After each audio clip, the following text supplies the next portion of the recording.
Irağın Demirgazyk günbataryndaky Al-Kayyim şäheriniň ýaşaýjylary Siriýanyň howa güýçleri tarapyndan regiondaky sünni töweşejilere garşy gönüktirilen howa zarbalary bilen ýüzbe-ýüz boldular.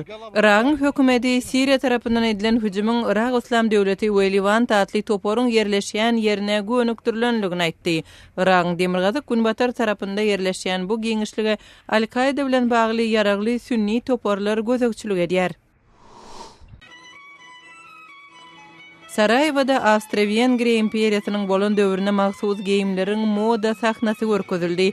Moda tomaşasy 1878-1918 ýyllar aralygynda 30 ýylyň dowamında höküm süren imperiýanyň sosial, medeni we arhitektura taýdan ýetiren täsirine başlandy we 1914-nji ýylyň awgust aýynda 1-nji Jahan uruşunyň başlanmagynyň 100-nji ýyl dönümine gabatlanyp geçirilýän çäreleriň biridir.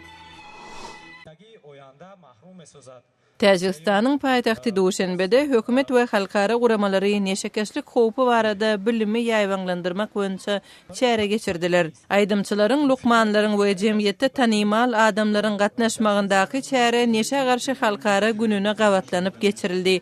Resmi maglumatlara görä Täjikistanda 7000 çemeti neşekeş bar. Siz günüň täzelikleri bilen tanyş boldunuz.